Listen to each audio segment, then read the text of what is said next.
Mwari Baba iva ineni mukufamba mukuronga kwangu. Mwari Baba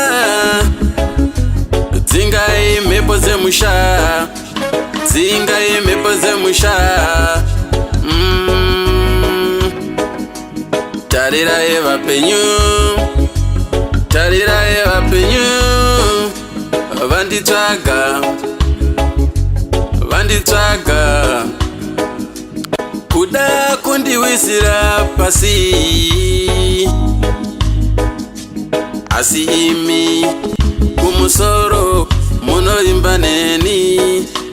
Zvamakandipa, zvamakandipa Ishe.